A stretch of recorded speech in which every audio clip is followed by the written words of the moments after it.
Okay, hopefully we are live now. Hello and welcome to a very special live session of Voyages into the Past, Otit Prabaho. We are very fortunate to have among us Professor Faisal Devji. Professor Devji very kindly accepted our invitation and agreed on this lecture. We are very grateful and honored by his presence. Though Professor Devji does not require any special introduction, but it is my formal responsibility to introduce him before starting the session. Professor Devji is Professor of Indian History at St. Antony's College, University of Oxford.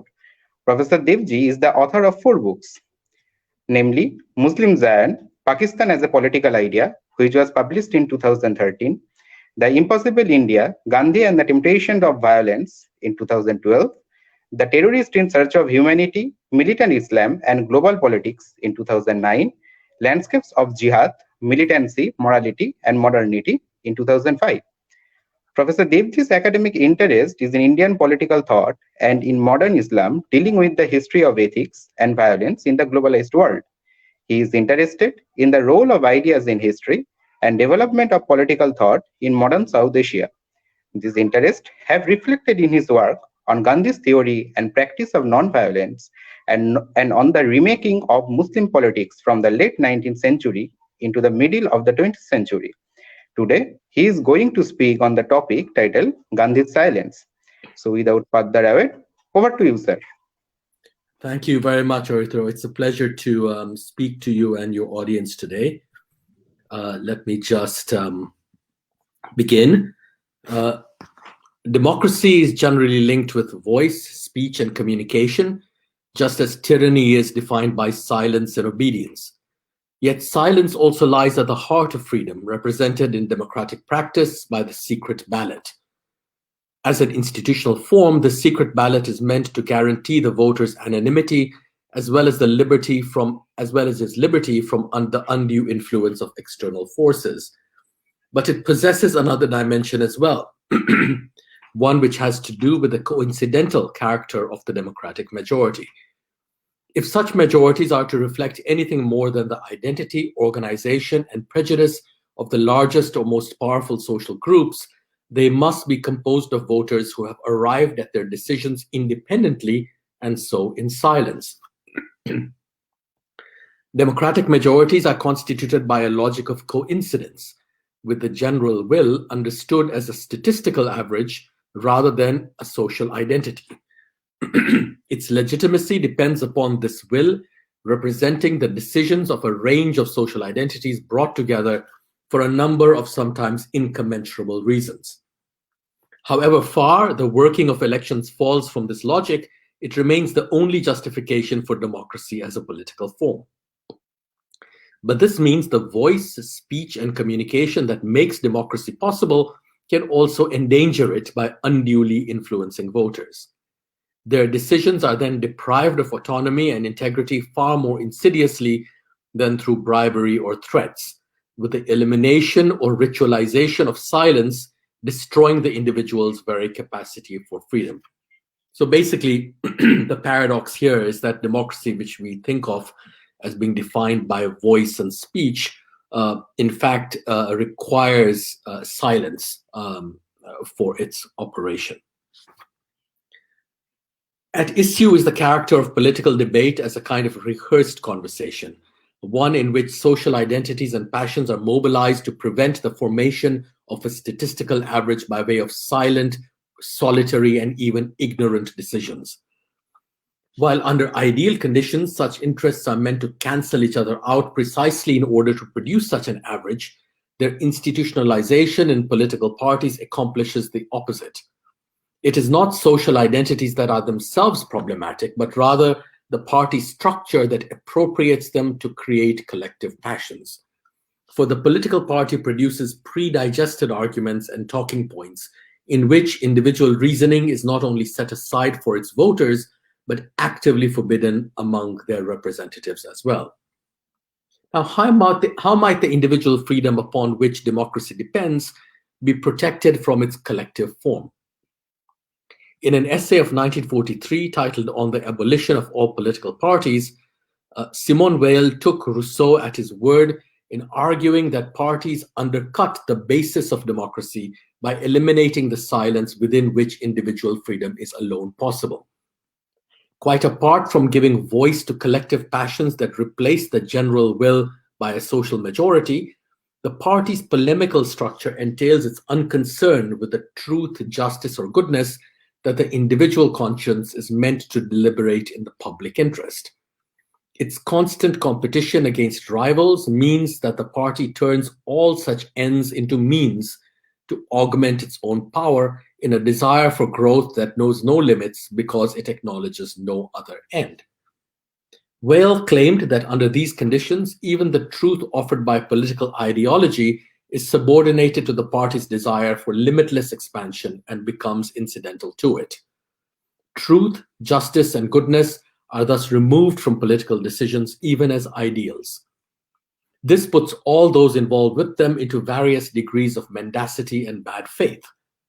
Her solution was to abolish political parties, which she saw as obstacles to freedom whose extreme manifestations were to be found in the party structures of communism and fascism. Instead, Whale recommended that loosely organized intellectual circles should be formed around journals to provide venues for political debate in a way that reinstated the individual and so public interest at the basis of social life. While she does not seem to have realized the party's role in protecting its members from the organized violence of their opponents, Whale might well have judged this function in a Gandhian way by noting how it replicates in itself the very enemy it is founded to fight and thus perpetuates its evil.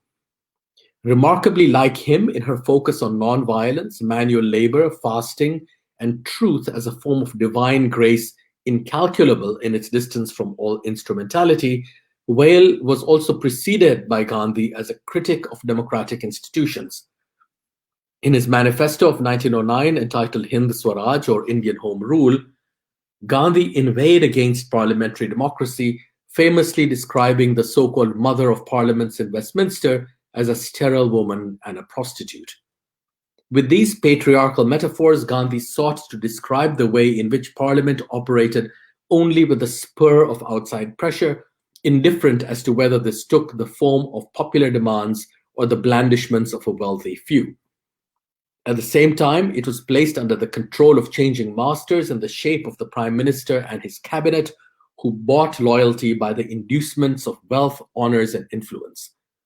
Forced to abide by party discipline, its members were enthralled to these changing leaders who were themselves concerned solely with the expansion of their power. In such a system whose stability relied upon the ritualization of conflict along party lines, neither truth, justice, goodness, nor indeed the public interest was served except by accident. As for the voters' freedom of conscience and judgment, whose deliberations were necessarily silent, it was drowned out by a purely partisan political debate in Parliament and the press. And I quote, "To the English voters, their newspaper is their Bible. They take their cue from their newspapers, which are often dishonest. The same fact is differently interpreted by different newspapers according to the party in whose interest they are edited. One newspaper would consider a great Englishman to be a paragon of honesty, another would consider him dishonest. What must be the condition of the people whose newspapers are of this type?" Close quote. The competition set up by parliamentary democracy produced stability at the expense of truth and so freedom, which could only lose meaning without the former. Instead of seeing the alternation of governments in a democracy as demonstrating the political freedom it promised, Gandhi understood it as an example of inconstancy that was itself mechanical, and I quote, "These people change their views frequently. It is said that they change them every 7 years. These views swing like the pendulum of a clock and are never steadfast. The people would follow a powerful orator or a man who gives them parties, receptions, etc. As are the people, so is their parliament." Close quote. Now, rather than blaming the English for this state of affairs, Gandhi attributed it to the link between parliamentary democracy and industrial capitalism, or what he called modern civilization, whose, quote, "true test lies in the fact that people living in it make bodily welfare the object of life," close quote. But modern civilization failed to satisfy bodily wants, and not only because it was made possible for a few at the expense of the many. Also important was the fact that its desire was insatiable and led to a limitless expansion no different from that which Yale argued marked the thirst for power in party politics. Indeed, the two were linked in the growth of capital, industry, and empire. Gandhi described this desire in the language of addiction and saw it resulting in the destruction of the subject whose freedom democracy was meant to seek. Quote, "It is eating into the vitals of the English nation. It must be shunned. Parliaments are really emblems of slavery. If you will sufficiently think over this, you will entertain the same opinion and cease to blame the English. They rather deserve our sympathy." Close quote. Now, Gandhi was a harsh critic of mediation, as we have seen from his views of parliamentary democracy as a structure of political representation. And he thought voice and speech were forms of mediation in their own right. In Hind Swaraj, for example, Gandhi inveighed against doctors and lawyers as, in effect, agents of the colonial state, itself representing the ultimate form of mediation as a neutral third party there to arbitrate between Indians rendered into partisan interests. He described doctors as purveyors of commodities from the pharmaceuticals industry meant to alienate patients from their own bodies in another instance of addiction. Lawyers, for their part, existed not to resolve conflicts, but increase the state's power by imposing a peace that needed constant enforcement between the rival interests it relied upon and therefore had to maintain. Such forms of mediation, of course, represented both the manner in which the colonial state operated as well as its justification, with Gandhi advocating their circumvention in unmediated relations between Indians who should no longer be defined as antagonistic interests. Language played a role in all the instances of mediation I have described, especially the highly technical kind used for legal and medical communication, but it became crucial in certain types of conflict, of which the mounting controversies over proselytism in the 1920s took pride of place, especially among Hindus and Muslims in North India, but also including Christian missionary activity directed against both groups throughout the country. Rather than seeing these disputes as the problematic inheritance of pre-modern identities, we should understand them as the utterly modern product of liberal politics, which had turned religious communities into interests and therefore constituencies. Proselytism, in other words, became controversial for the first time in this manner because it was thought to be an attempt at augmenting the electoral or political power of one group over another in much the same way as parties operated to diminish the real or potential majority of their rivals. Addressing the violence that accompanied accusations from Hindus, Muslims, and Christians of predatory missionizing by their religious rivals, Gandhi suggested stopping not conversion itself, but its mediation in language. To be true to the ideals of their own faiths, he argued, missionaries should serve as their best representatives in refusing to lie about, unfairly criticize, or run down the religions of others. In doing so, they would also serve humanity by conducting their charitable works in silence and thus drawing converts by the sheer force of their example rather than through unseemly and invariably untruthful polemics. In a 1931 speech to Christian missionaries in London, for example, he said that, quote, "The idea of converting people to one's faith by speech and writings, by appeal to reason and emotion, and by suggesting that the faith of his forefathers is a bad faith, in my opinion, limits the possibilities of serving humanity. Religion is like a rose. It throws out the scent which attracts like a magnet, and we are drawn to it involuntarily," close quote. Speech, and indeed language itself, in other words, betrayed religious life, like all other truth, by mediating it in argument and collective passion. And while Gandhi was concerned here with missionaries in particular, his criticism held true of persuasion as an important part of political practice more generally. As a fundamental liberal virtue, this kind of argumentation had already come under attack from both the left and the right as the disingenuous form of bourgeois discussion, one incapable of advancing any real change. Gandhi, however, reimagined persuasion in sacrificial terms by offering up the sight and sometimes even spectacle of speechless acts as the most effective demonstration of their truth. In order to manifest itself, therefore, political as much as moral or religious truth had to disavow voice for action and sound for sight. While privileging the visible over the audible as a modality for truth, Gandhi also lent it olfactory form as a fragrance which drew the potential convert to itself involuntarily. In other words, he conceived of neither the visible nor the audible as pure forms, since one could include the sense of smell and another the written word as an amalgam of sight and sound. It was the interpretive and so mediating function of language itself that he distrusted, one for which silence served as an antonym. The unmediated visibility that Gandhi prized as a modality of truth was nothing more than a making visible of silence in persuasion. It was a metamorphosis or conversion, to use religious terms, in which silence lost its autonomy and was mediated by sight as a negative form.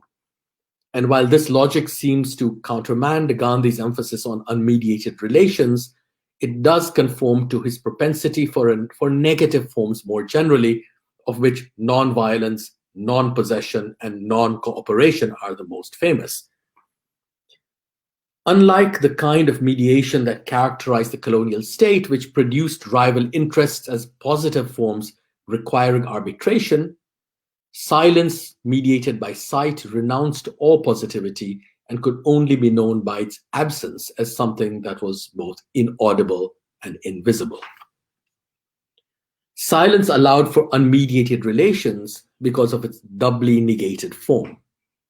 Unlike the ability to speak or reason, which constituted one of the classical definitions of the human species, silence did not depend on the logic either of shared capacities or the biological similarities that, in Gandhi's view, served only to fragment humanity into various kinds of hierarchies. Indeed, the imperative to unify the human race through language and reason not only ended by dehumanizing those among its members who were seen as being unreasonable and beyond persuasion, it also drew an absolute separation between one species and another. It was silence or the inability to communicate through language, then, which made moral relations between humans and animals possible.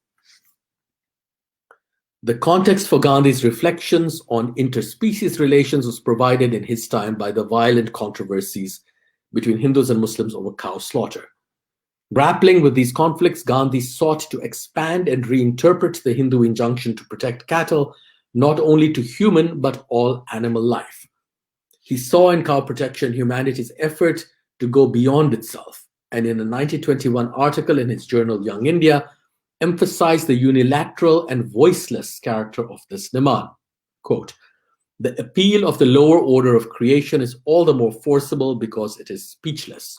Close quote.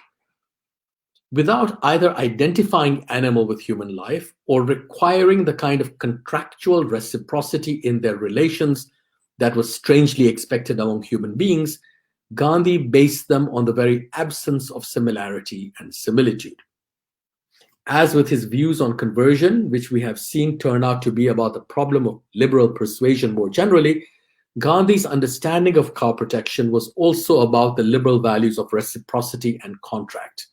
In his view, of course, such values were made possible by the colonial state as a neutral third party, there to mediate between its subjects construed as political interests.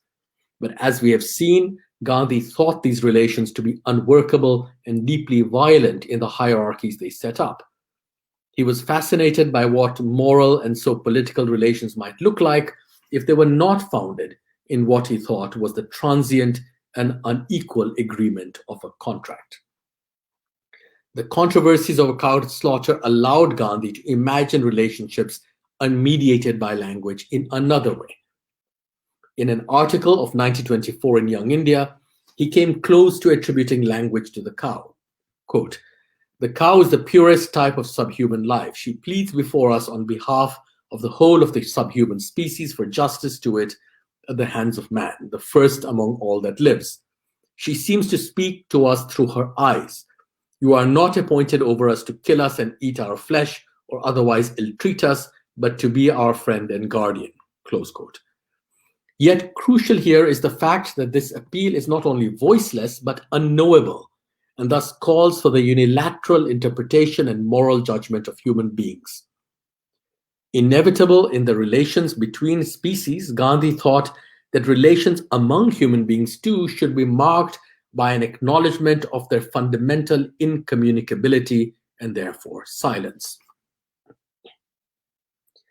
As we have seen when discussing its negative mediation by visibility, for Gandhi, silence is by no means linked to secrecy or the concealment of inner life. On the contrary, it makes for unmediated relations marked by absolute transparency. It is voice, in other words, that creates the impression, if not illusion, of secrecy and so hypocrisy by inevitably concealing the very truth it seeks to express.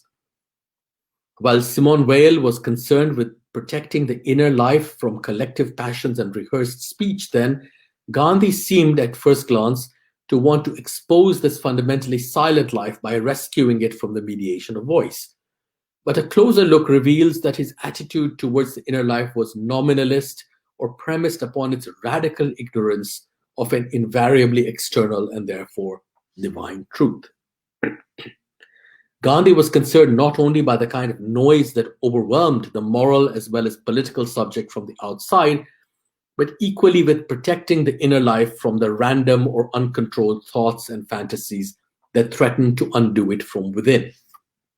As he writes in his autobiography of 1930, quote, "My hesitancy in speech, which was once an annoyance, is now a pleasure. Its greatest benefit has been that it has taught me the economy of words.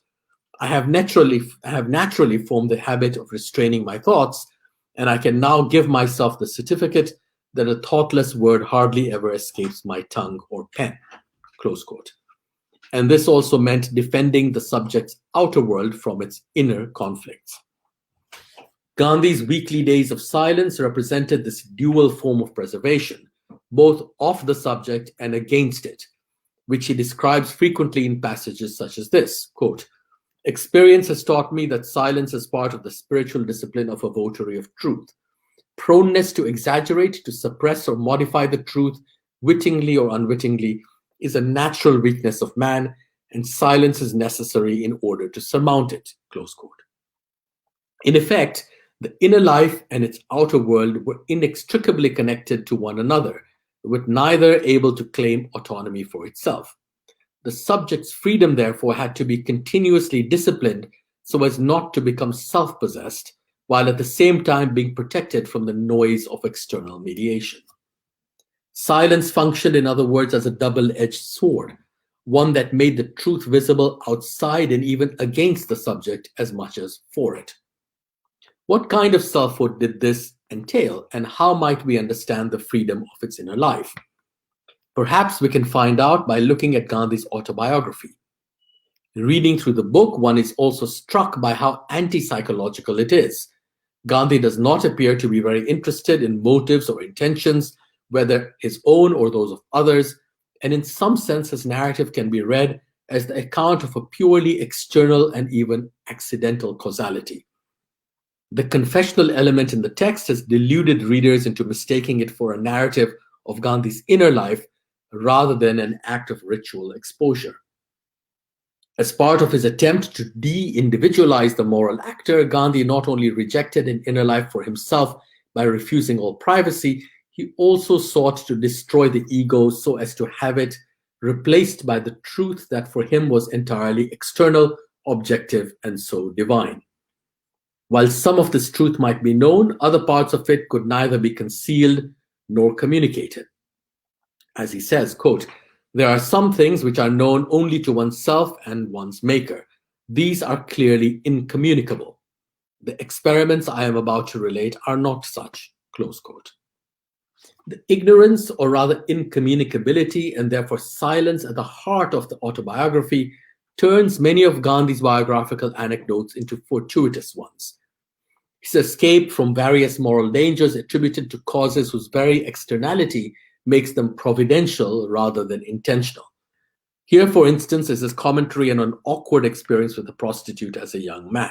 Quote, I sat near the woman on her bed, but I was tongue-tied. She naturally lost patience with me and showed me the door with abuses and insults. I then felt as though my manhood had been injured and wished to sink into the ground for shame. But I have ever since given thanks to God for having saved me.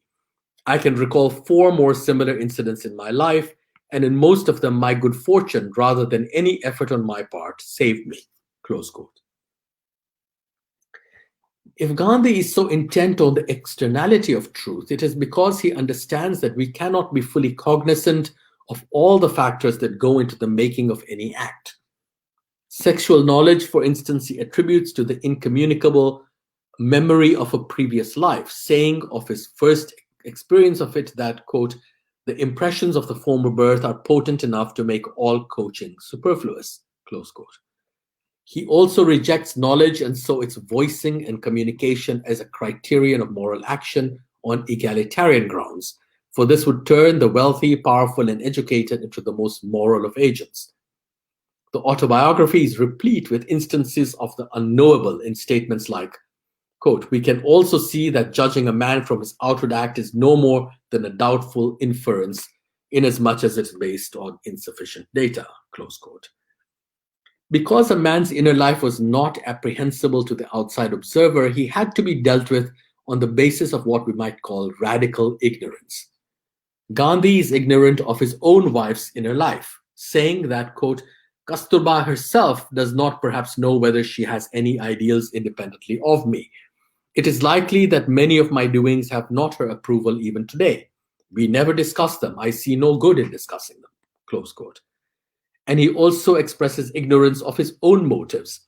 For example, when reflecting upon his advice urging mill workers on strike in Ahmedabad in 1918 to honor the pledge they had given him, quote, the mill hands had taken the pledge at my suggestion. They had repeated it before me day after day, and the very idea that they might now go back upon it was to me inconceivable. Was it pride, or was it my love for the laborers and my passionate regard for truth that was at the back of this feeling? Who can say? Close quote. Given the radical ignorance at the heart of all human endeavors, how might it be possible to act morally without depending upon voice, speech, and so knowledge? By committing oneself to a principle almost as a kind of wager and out of ignorance, something that for Gandhi took the shape of a vow. In his student days in London, the future Mahatma had been saved from drink and women by the vow he had made his mother, though it had not been based on any knowledge or proof about the virtue of abstinence.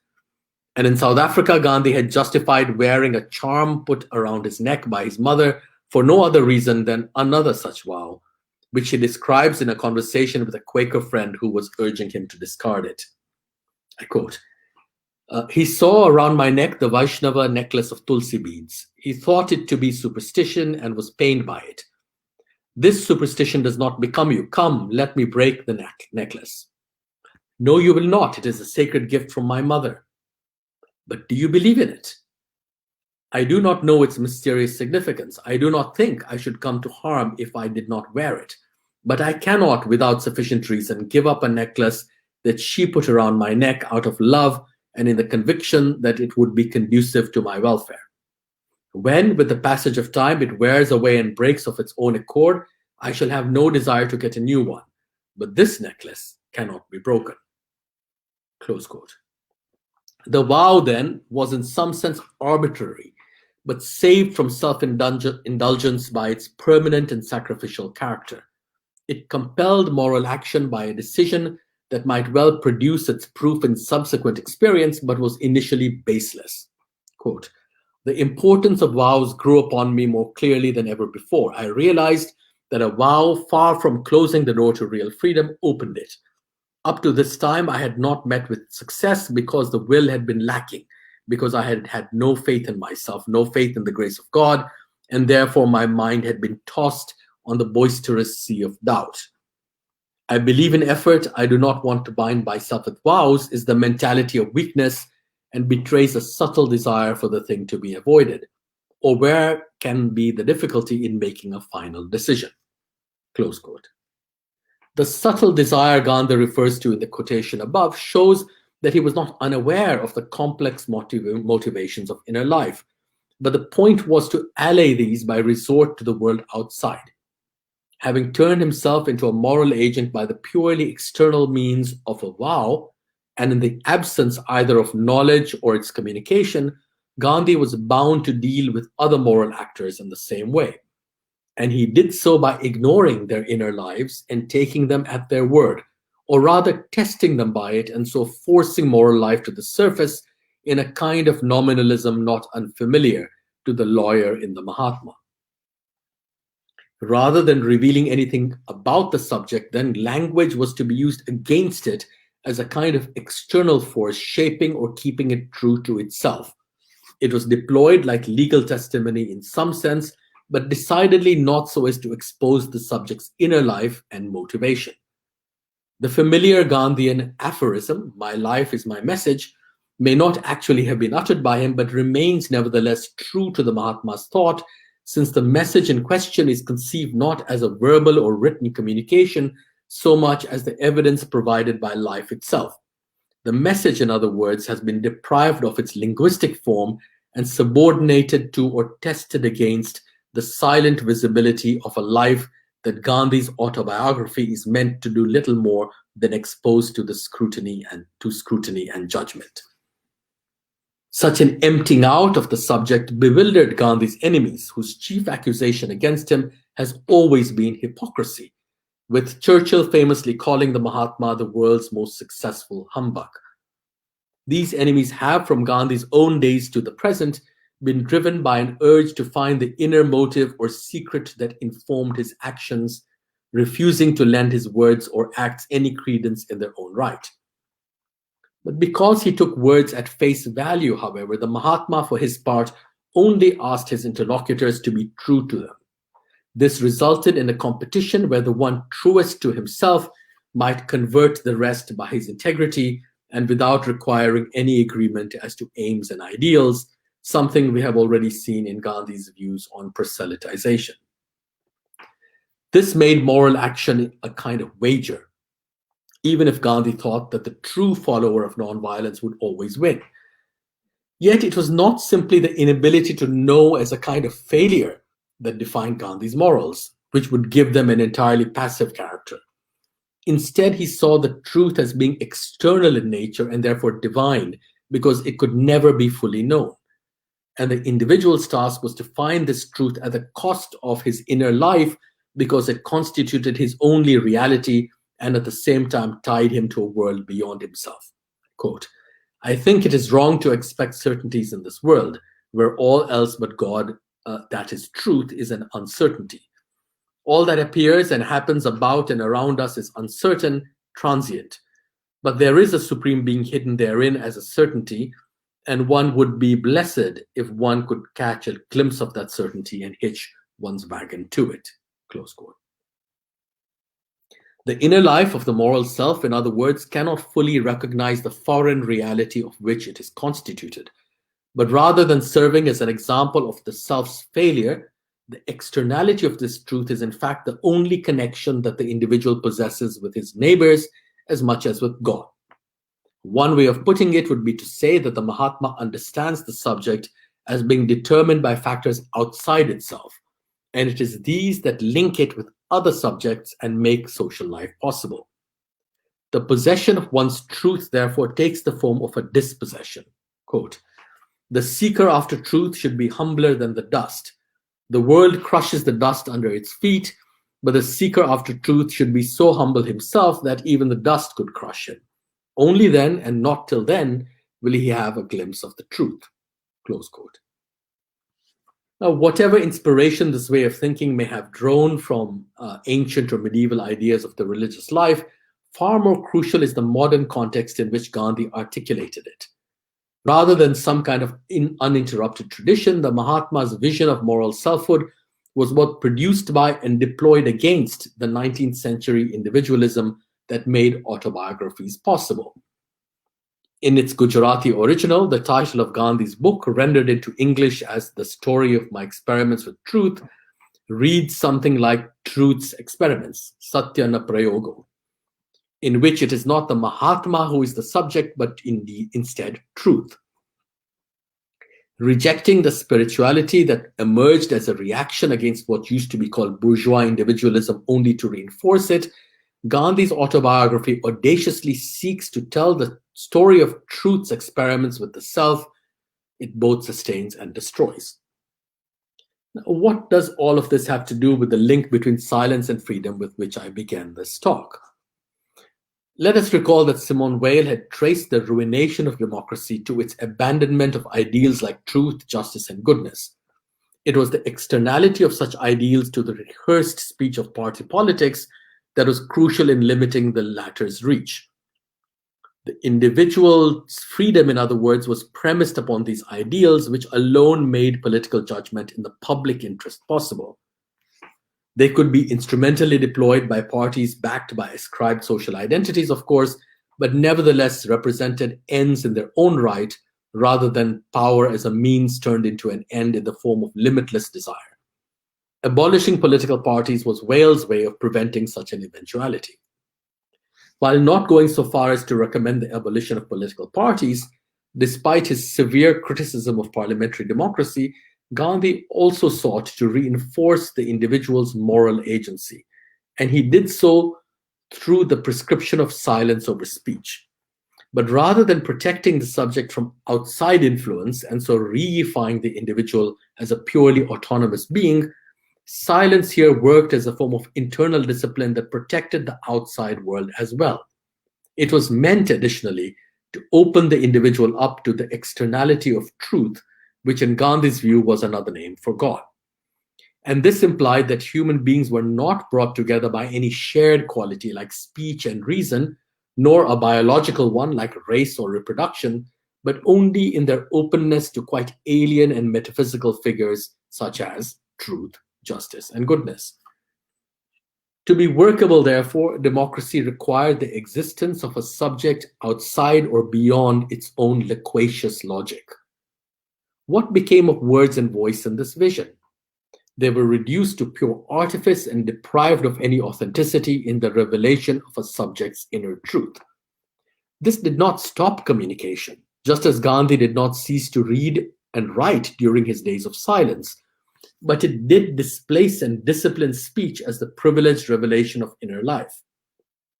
Words and language served as external constraints to test, limit, and shore up this subject, whose truth Gandhi described in his autobiography as being founded on a presupposition. Quote, "I have not seen him, neither have I known him. I have made the world's faith in God my own, and as my faith is ineffaceable, I regard that faith as amounting to experience. However, as it may be said that to describe faith as experience is to tamper with truth, it may perhaps be more correct to say that I have no word for characterizing my belief in God." Close quote. It is not that the knowledge or experience of God is so ineffable as to be beyond words, but that it functions wordlessly by virtue of its absence or negative form as a presupposition. God here represents nothing but the silence that for Gandhi destroys the self while opening it up to the externality of its own truth, and on this basis, its relations with others as well. A revelation of emptiness rather than any concealment of being, silence made freedom possible in the very stop it put to the false and often violent mediations of speech, showing that social and even interspecies relations rested on a quite different foundation. And while his ideas might seem arcane, they are no more so than those of Rousseau's that Weil cites in her description of the general will. We have seen indeed that Gandhi applied them to the most concrete and quotidian problems, from conversion to cow slaughter. Incapable of guaranteeing the truth, Gandhi's experiments nevertheless made surprising revelations possible, and in doing so, allowed for the subject's moral transformation out of a sovereign decision lacking its own proof. We have seen this in his advocacy of the vow as a decision that produced the truth rather than being derived from one. This made truth, like justice and goodness, crucial to the subject's inner life, while yet refusing to validate them in the form of a doctrine meant for others. Like the missionaries urged to propagate their religion silently, Gandhi's moral subject was also meant to test the results of his endeavors against those of his rivals. Such a theater of competition represented perhaps the highest form of political debate, but one that could only be seen in everyday life rather than heard in Parliament. Thank you.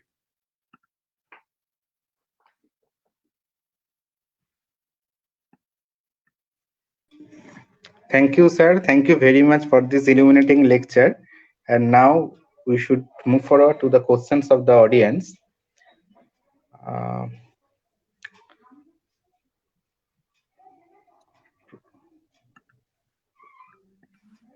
So probably no questions is visible still now. Yes, they've taken my instructions rather too seriously. Exactly. Probably they're taking some time of typing in the questions of the comment sections of our. So.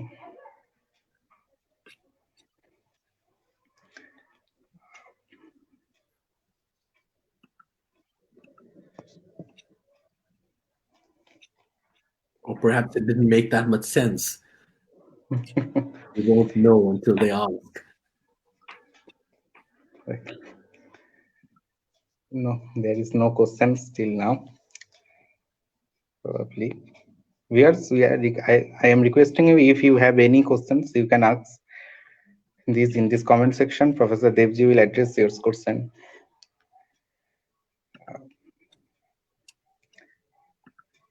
Well, I'll get away easily in that case. No, there is no questions.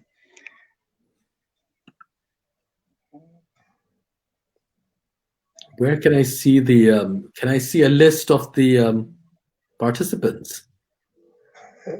There are 20 participants who are listening the lectures in the live sections, and there are some mentions of the name, and there are some comment just like brilliant lectures or something like that, but there is not such type of questions which are too overwhelmed to ask questions, which is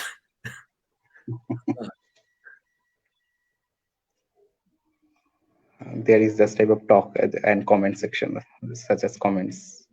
But I hope it. I just hope it made sense because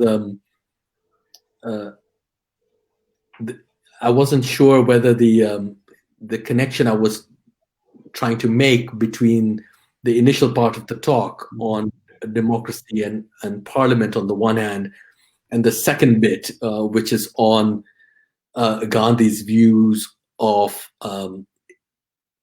individual relations, both the relations of the individual with his or her inner life, but also between individuals, was clear. One of the things that I think is so interesting about him is that he's never merely a critic of institutions, and nor a kind of theorist of such abstract forms. Everything has to be brought back to everyday life, and I thought that made it gave the question of the importance of silence in politics a kind of resonance that Simone Weil, brilliant though her book is, her essay is, it supplemented it in ways that she herself was unable to do.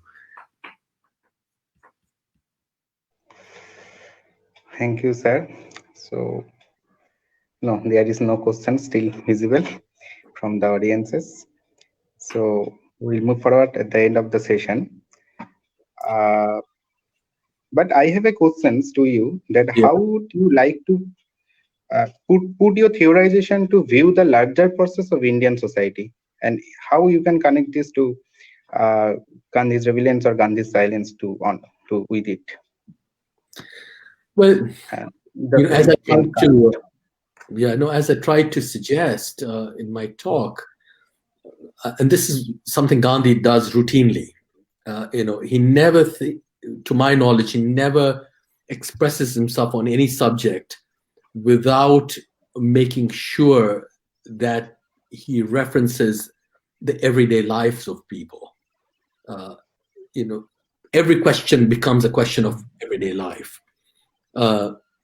not simply in order to show his audience that these are problems that they all have to face, but to draw his fund of examples from everyday lives as well. So, and especially everyday Indian lives. So, a lot of those examples that I gave about taking a vow, the necklace of tulsi beads, the issue of cow slaughter, these are everyday problems and questions that face people.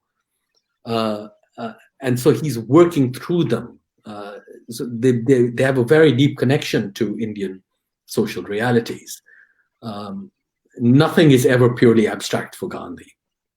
So in that sense, even when we read him today, we can, I think, immediately identify with a number of the issues that he deals with. Whereas had he only written or spoken about the construction of the institutions of democracy or a constitution or how the two houses of parliament work, that would have almost no connection with people's everyday or social lives.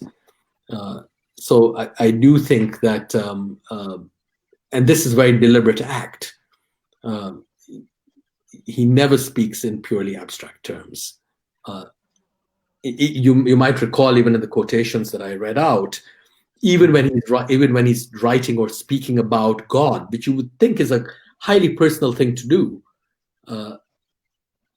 it's always connected up to what to popular understandings, popular prejudices and feelings, and popular practices, which is why we seem to have such immediate accessibility through Gandhi. And yet, of course, he would be sort of mistrustful of this himself as a critic of voice and language.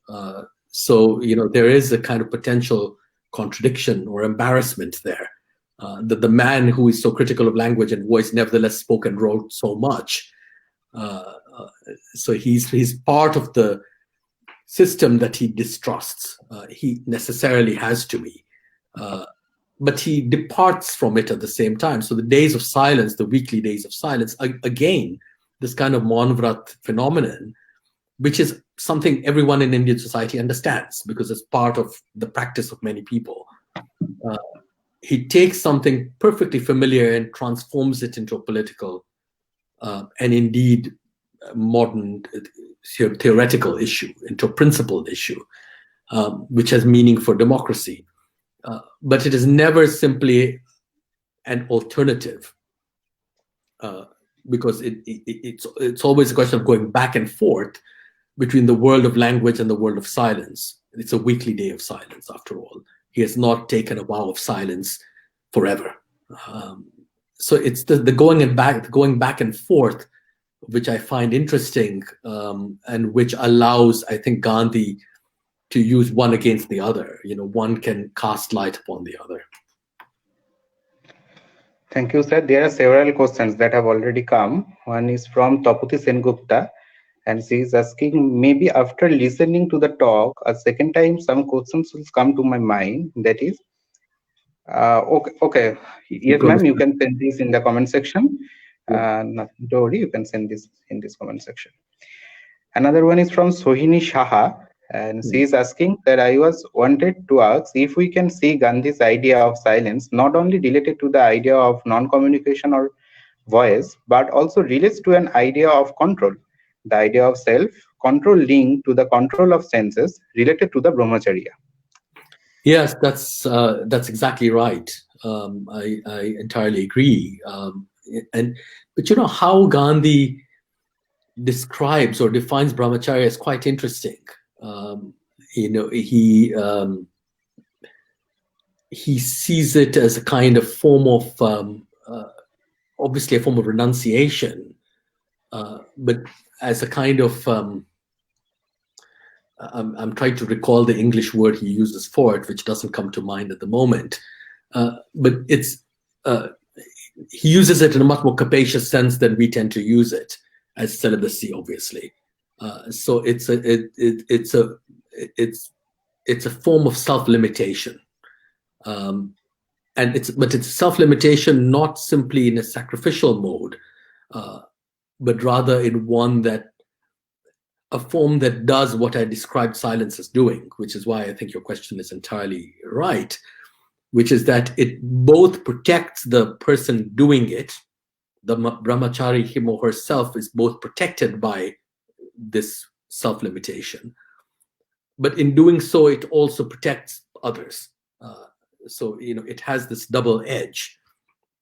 So in that sense, yes, the self-limitation and brahmacharya are linked to silence and voice. And you can see, you can certainly see these as all forms of sacrifice of various kinds. And there's a kind of hierarchy of them, of tyag, for instance, in which fasting, spinning, non-violence, non-possession, these are all forms of sacrifice, of self-limitation, but the forms of self-limitation which have the dual character of protecting the self and protecting the other, but that have also huge power involved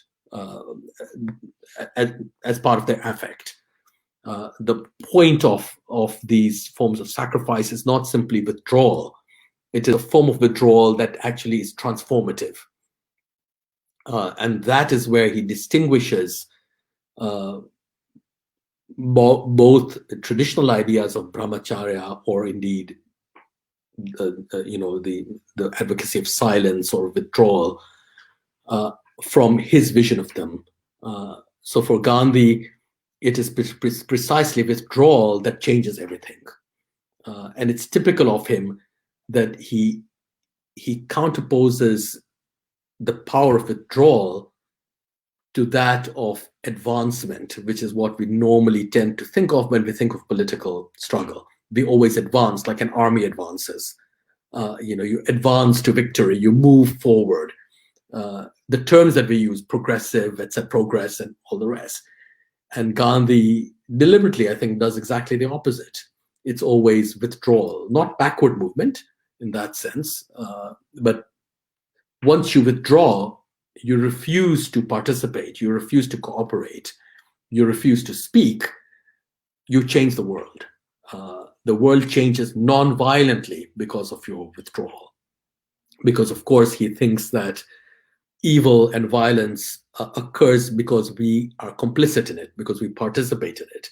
Therefore, withdrawal is the most powerful of political acts.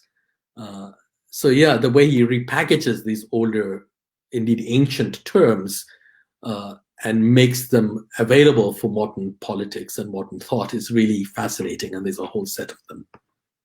I see another question on Gandhi's disdain for future-based politics. And yes, I didn't connect it up myself when I was writing this piece, but of course it must be connected because often, certainly in terms of politics, voice and language are meant to shape the future. Political speech is about the present, obviously, but it is always directed to the future. And Gandhi, again, is very distrustful of this because he sees it as being an example of valuing ends over means, where you can sacrifice the means for the ends. Something, of course, he, following the Bhagavad Gita, understands as being evil. And so you could say, I suppose, that the advocacy of silence is also an advocacy of or for the present. It's a refusal to prescribe for the future. It's a refusal to speak into the future, which is what political speech does. That silence has a presence that is purely, in that sense, present.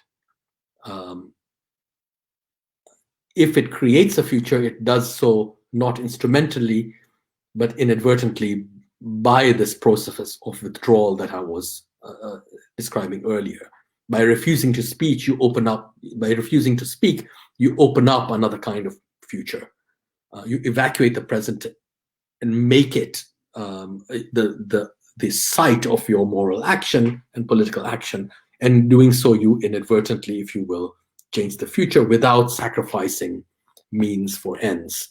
So in that sense, I suppose I would agree that silence serves as another example of Gandhi's insistence on the purity of means and the refusal to consider the priority of ends.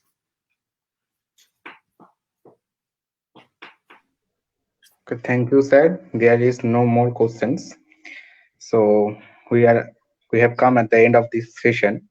So thank you, sir, once again for this wonderful experience. On behalf of the team, I would like to extend our sincere gratitude to you for accepting our invitation, and as well as presenting such an illuminating understanding of Gandhi and bringing forth a whole new dimension before us. So thank you very much, sir. Thanks a lot. Thank you very much, Metro, and all the rest of you. Thanks. Thank you very much. And to our audience, we have a couple of upcoming lectures on 10 and 11. One will be delivered by Bhujang Gobade, and the topic is Museum Architecture, Space Utilization and Beautification, which will be broadcasted live from our Facebook page on 10 January. And Professor Ayathurai will deliver his lecture on when the foundation myth of India is on Varna and Jati, dislodging caste and gender oppression and engaging casteless and gender-free practice on 11 January. And for more updates, please keep your eyes on our page. And thank you once again to all of you who have joined with us.